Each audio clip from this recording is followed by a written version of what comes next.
Përshëndetje të nderuar miq, ditën e sotme vuloset përfundimisht shkarkimi i Erion Velia, si kryetari i Bashkisë së Tiranës, pas vendimit të Këshillit Bashkiak, urdhri, pra dokumenti me vendimin e shmbiturezën e kryeministit Edi Rama që do vendos firmën e fundit. Por çfarë do ndodh më pas me Bashkinë e Tiranës, por edhe në tërësi ai që ka ndodhur e gjitha deri tani, do të flasim në një bisedë me zotin Agron Axhimali, drejtor ekzekutiv të Institutit për Bashkitë. Zoti Axhimali, përshëndetje dhe faleminderit. Përshëndetje, faleminderit juve që në hapësirën tuaj mediatike i dedikoni vëmendje çështjeve të qeverisjes vendore dhe të politikave lokale në tërësi. Zoti Axhimali, gjithë ajo që ka ndodhur këto muajt e fundit me Bashkinë e Tiranës dhe llogarit kur kjo ndodh me Tiranën, ndoshta meriton një studim vetë, kush e di, nuk e di sa vite para na çon apo pas. Nuk e di, ju keni listuar shumë shkelje, por çfarë po ndodh me pushtetin vendor? Kjo që po ndodh me Bashkinë Tiranë, po dhe me pushtetin vendor, por edhe me ndërhyrjet e politikës në emrime shkarkime dhe me mungesën e stabilitetit të reformave, qoftë territoriale, administrative, qoftë shërbime publike, tregon shumë elemente. Para tregon një potencial shumë të fuqishëm të politikës qendrore për të kontrolluar çdo lloj gjëje, për të ndërhyrë tek punët e pushtetit vendor, pa marrë në konsiderat që janë institucione të pavarura. Kryeministri ka djegë që do ketë, ndjes se ndërpreva, shkarkime të tjera në bashki. Po, pikërisht, kjo nuk është punë e kryeministrit, nuk është detyra e kryeministrit. Në asnjë kuadër ligjor nuk thuhet që kryeministri i Republikës së Shqipërisë ka takur të ndërhyjë në emrime, shkarkime apo çështje të tjera të qeverisjes vendore. Prandaj tash në dimensionin politik, shkeljet, ndërhyrjet, qeverisë qendrore, influenca e politikës, kontrolli i territorit, kontrolli i vendimarrjes, totalisht janë në kundërshtim me të gjitha normat dhe parimet kushtetuese në shkelje të kartës evropiane të vetë qeverisjes vendore. Jemi duke u bërë model i vetëm në Ballkan, në Evropë dhe më gjërë. Në aspektin tjetër që lidhet me rastet konkrete të Bashkisë Tiranë, sërish mendoj që është e paprecedent. Ne duhet të demonstrojmë, pra shteti e gjithë arkitektura, por mbi gjitha mos harrojmë edhe ne si shoqëri, edhe ne si qytetarë, edhe grupe tjera të interes, shoqëria civile, opozita, duhet të ushqej mendimet që institucionet janë të ndara, duhet të reflektoj fuqishëm për të ndalur këtë lloj dinamike eksponenciale të qeverisë Rama për ndërhyrje në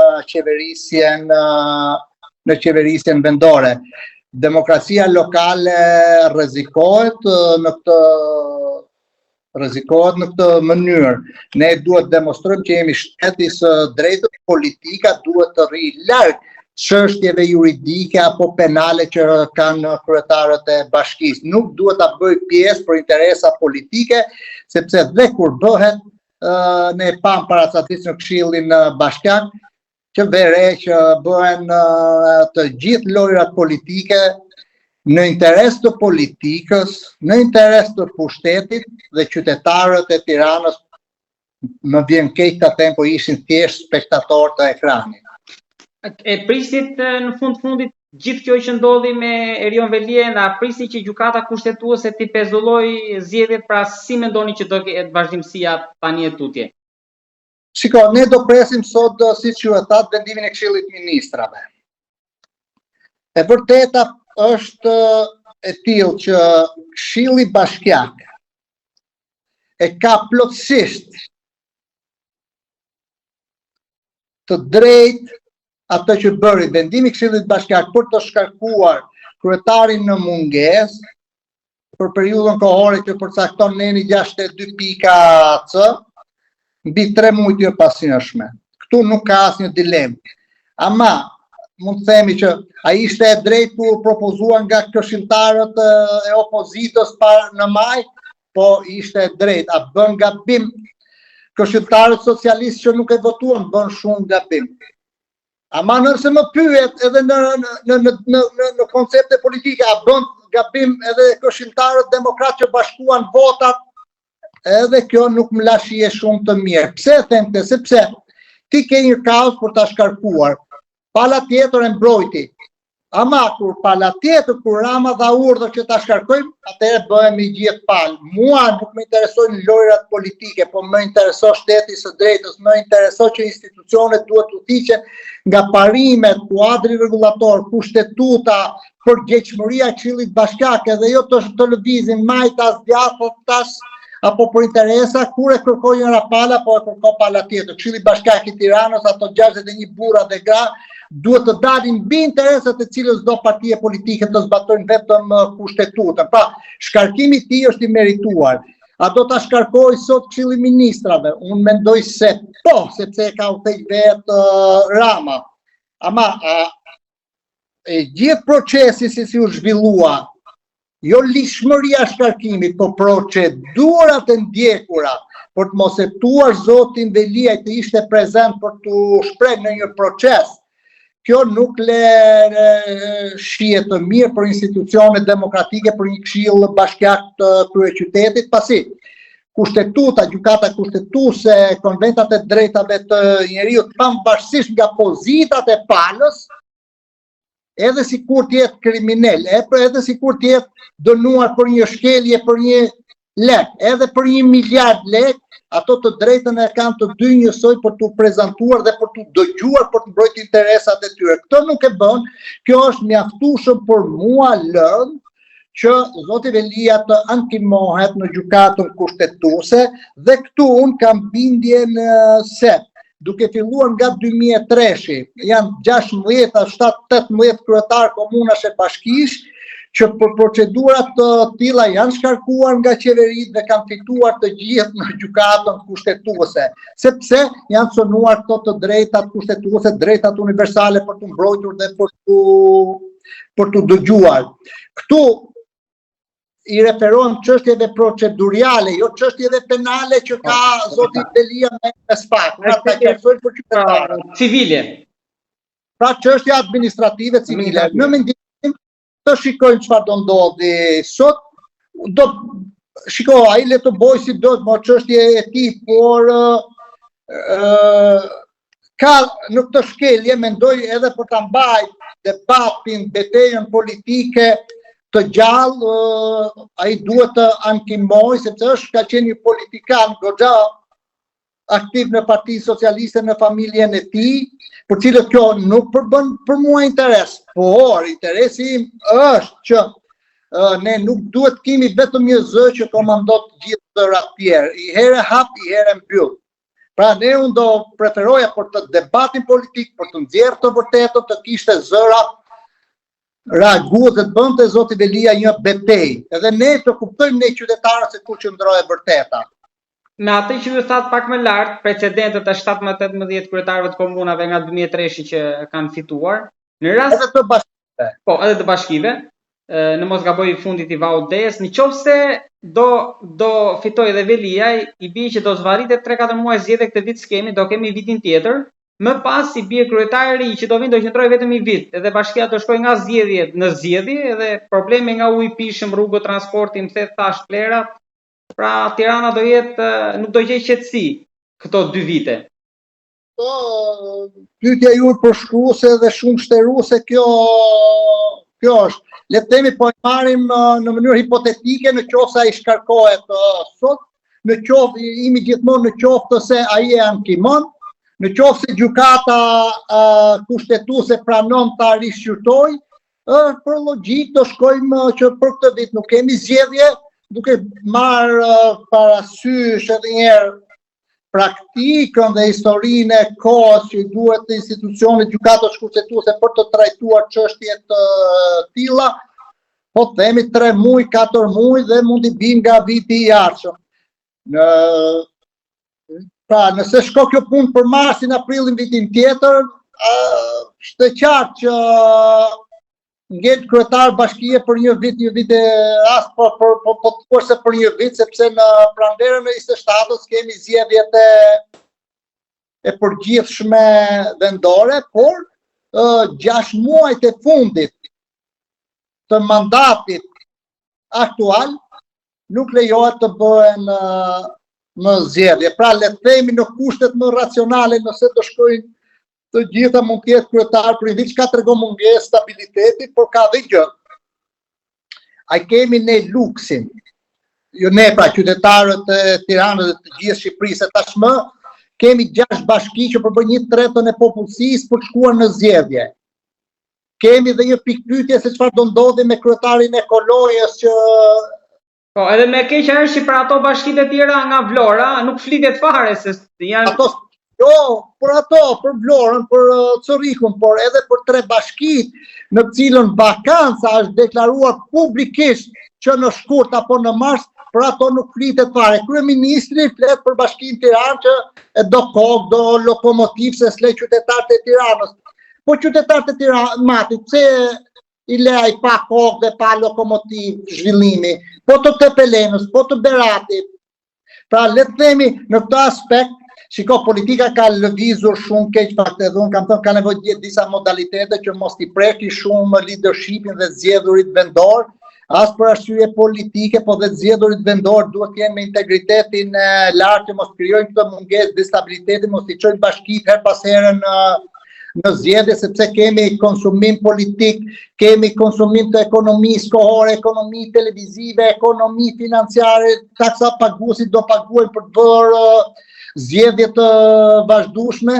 Kështu që kur mendoj që mund të afrohet periudha shumë nga fundi mandatit, mendoj që bëhen dhe të parësyeshme, edhe pse tash nuk zëvendësohet mungesa nuk zëvendësohet kur roli dhe rëndësia të zgjedhur dhe qytetarët duhet ju ofrojmë pushtetin që ato duhet nëpërmjet kufiz votimit, por kur ka disa gjëra ndonjëherë duhet shkojmë drejt ekonomisë sa këtyre manovrave politike.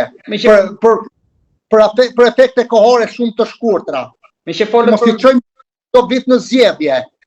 Me që folët për manovrat, ka hapësirë ligjore dhe a mund të kalojnë nëpërmjet ndonjë shkelje apo jo fakti që Ogerta Manasiliu mund të komandohet qysh tani kryetare? Shiko, ne jetojmë në një epokë të çuditshme, më kupton, çfarë do gjoje mund të zgjedhë, ai mund të vijë dhe aty te ekrani jot të merr ty sot edhe të bën kryetar, më merr edhe mua. Por ligjërisht nuk ka asnjë shans. Legjislacioni ka përcaktuar qartë edhe pjesa e përgjithshme e kushtetutës, por edhe ligji 139/2015 kanë përcaktuar që në rastin e mungesës së kryetarit, pra në një nga rastet i dënuar, i pa dënuar, i larguar, i pa larguar, drejtimin e bashkisë deri në zgjedhjet e ardhshme të parakohshme ose të përgjithshme sipas rastit, e merr njëri nga nënkretarët e bashkisë, i cili zgjidhet nga Këshilli Bashkiak. Absolutisht nuk ka zero shanse që një jashtëm.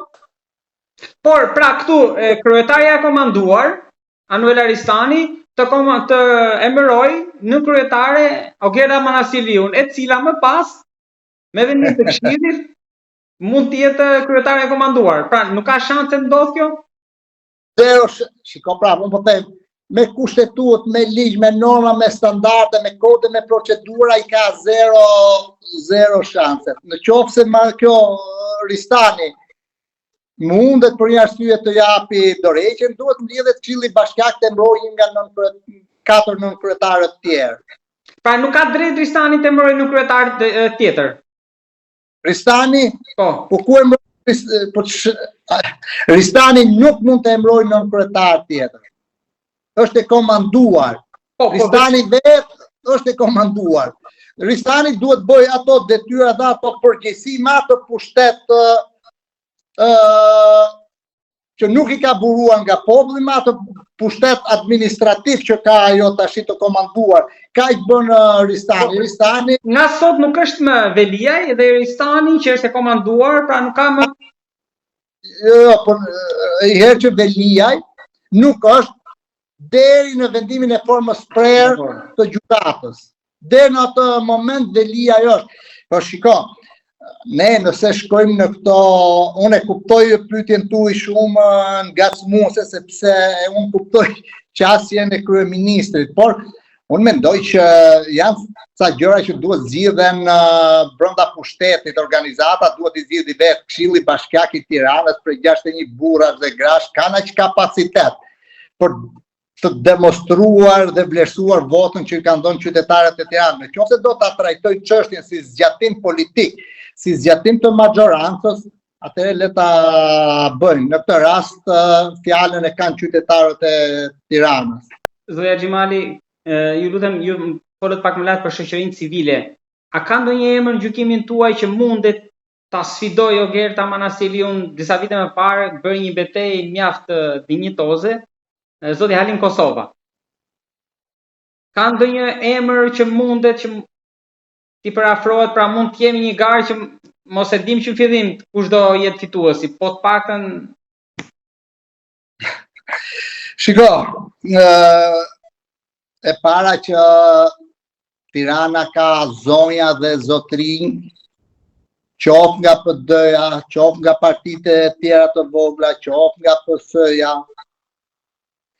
qoftë nga shoqëria civile, qoftë nga sektori mediatik, qoftë nga biznesi, sa të duash që në qoftë se i angazhon, në qoftë se i fton, në qoftë se i mbështet në mënyrë të sinqertë për t'i bërë menaxher të qytetit, Tirana ka kandidat, mund bëj fushat të mirë dhe Tirana mund të stabilizohet jashtë figurave politike. Një nga figurat nga shoqëria civile është njëri që ka emrin Agron Haxhimali. Pra, ju keni ambicie pra ta shpallni kandidaturën?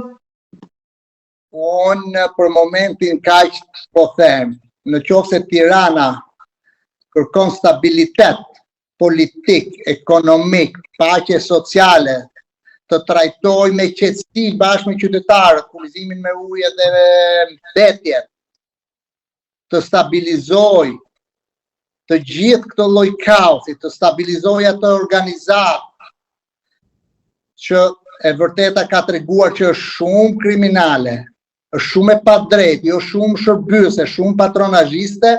Njëri nga kandidatët mund vinë nga shoqëria civile me një eksperiencë shumë të gjatë në fushën e qeverisjes vendore. Nuk ka asnjë dyshim që e njihni ju pushtetin vendor? Një njohës i mirë, një menaxher i mirë, i qetë, neutral, me marrëdhënie shumë të mira me faktorin ndërkombëtar, jashtë interesave politike të majta e të djata, kështu që... A keni pas një komunikim për te kësaj, a kam fjalën edhe sikur nga faktori nga opozita, që te figurë përbashkuese? Duhet të jem krejt modest edhe pse vërtet mendoj që mund të kontribuoj për Tiranën time, por vendosa veten time në këtë pozitë për të thënë që pavarësisht se në opinionin publik apo mediatik ju me drejt pyetnia ka figura, figurismo që ka figura, por thash veten time se si unë kam vjetra shumë herë më të aftë dhe më të mirë se sa unë. Kështu që nuk duhet të trembet votuesi i kryeqytetit për mungesë të alternativave. Votuesi i kryeqytetit duhet të bëhet i kujdesshëm, të votoj në mënyrë demokratike, të votoj në mënyrë cilësore, të mos rend pas politikës, po të rend pas një menaxheri shumë të mirë që zgjidh problemet e tyre, të rend pas nevojave reale, jo të ndjek propagandën që nuk e shpije asgjë punë. Kam edhe diçka të fundit. Në gjykimin tuaj sa bashki duhet të jenë? Ka të drejtë kryeministri që to duhet të zvoglojnë? Këtu tash është i gjë tjetër, që duhet të ripar reforma territoriale, duhet. Pse? Sepse para që, pra kjo që kemi ka 10 vite, ne bashkë kemi bizetuar edhe unë kam qenë kritik për mënyrën se si u bë dhe për performancën e saj. Dhe për këto kritika në fakt edhe kam pas pasoja. Po kjo nuk ka rëndësi. tashmë pra deri dje para se me thonë kryeministri që reforma nuk ka funksionuar si duhet e ka dështuar. Të gjithë thonin reforma më e suksesshme, reforma që na çoi në BE, edhe unë kur kritikoja pjesë e tyre të Sulmonin, si kritiko, kjo është reforma më e mirë. Tashti që Rama vetë reformën e tij, se ai ishte arkitekti, e hedh poshtë, tashti ka ndryshuar dhe qasja tjetër. Pavarësisht këtyre, shkojmë tek shërbimi për qytetarët, ka nevojë për të ripare. Vetëm gjë që Rama bën gabim, edhe politikanët bën gabim, është që shkojnë te numri. Në shkencën politike dhe në shkencat e administrimit publik nuk ka një arsye absolute për të thonë që dua 20 bashki, 36 bashki, 61 apo 90 bashki. Nuk ekziston fare kjo. Ka një kombinim logjikash dhe arsyesh ekonomike, sociale, politike, të interesave lokale, kulturës, trashëgimisë, se si mund ta organizojmë territorin, si mund ta organizojmë administrativ, si mund të organizojmë sistemin zgjedhor dhe financiar me qëllim që të krijojmë bashkësi, të krijojmë bashki, të krijojmë këshilla bashkake dhe organizata që t'ju shërbejnë qytetarëve ku ato ndodhen. Çështja e numrit është gabim. Por ka dhe gjë që treguesit e censusit na nxorën shumë zbuluar për hir të së vërtetës. Kështu që mund të jetë mjaftueshëm të dhëna për të ripar një qasje të reformës territoriale. Për mua ekzistojnë të dyta mundësi. Ose mund të shkojmë me deduksion, mund të bëjmë rigrupim, por mund të shkojmë edhe për ndarje, për krijim të disa bashkive të reja, që unë kam thënë gjithmonë që kryesisht mund të jenë bashkime të ish-komunave apo njësive administrative aty ku mundet dhe aty ku bashkitë aktuale nuk kanë fuqi, motori tyre nuk ka fuqi të ndajë shërbime për arsye se territori është shumë i madh, por të krijohen të tilla nukla ekonomike, politike, që i shërbejnë atij territori, atij komuniteti, të fillojnë të ngjallin një çik shpresën, dinamikën, entuziazmin për mbrojt interesat lokale, interesat e ekonomisë, fshatit, sepse për hir të së vërtetës edhe tipologjia e shërbimeve urbane dhe rurale është ndryshme, sepse mos harrojmë që një nga faktorët e këtyre të dhënave demografike që kemi sot është dhe fakti i kësaj reforme që krijoi qendrat e mëdha, harroi periferinë dhe qytetarët e ato zona u ndjen të harruar, ishin kushte të disfavorshme sociale, ekonomike, politike, nga arsimi dhe shëndetësia, por kur i privohet të drejtën e votës, është i gjë tjetër. Dhe fundit për ta mbyllur, kudo është dileme madhe çështja e reformave territoriale, edhe pse trendi është për të zmadhuar për efekt të ekonomisë shkallës, por ndjeshmëria që kanë qytetarët për të pas qeverisjen afër, për të pas bashkinë afër, prevalon shumë, është ndjesi sociale, është si puna asaj që unë e dua kishën ta kem këtu afër, unë e dua xhamin ta kem këtu afër. Kjo është normale, por nuk mund t'i thuash që me që ti nuk e shkuar të falesh dhe të vizitosh kishën dhe xhamin, unë do ta mbyll. Jo, ti s'duhet ta mbyllësh. Ti lëre aty. Unë e gjej vetë formën time se si angazhohemi në këtë institucion. Pra është dileme madhe, por të shikojmë.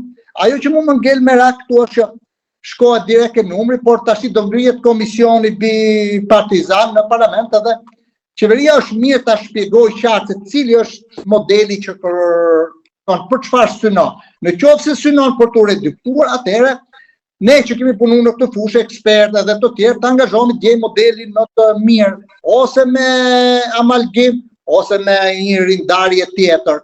Por nuk është vetëm çështje bashkishe, edhe çështja e nivelit 2 të këshillat e qarqeve apo institucionet e tjera që janë shpërndarë nga pikpamja administrative shumë keq. Dilema vazhdon, të vuruar që zëri i ekspertëve edhe juaj të merret parasysh edhe në këtë komisione që do ngrihen, pra vendimet mos jenë politike. Zoti Haxhimali, unë falenderoj shumë për bisedën dhe për analizën dhe shpresoj që të flasim sërish në të ardhmen. Faleminderit juve.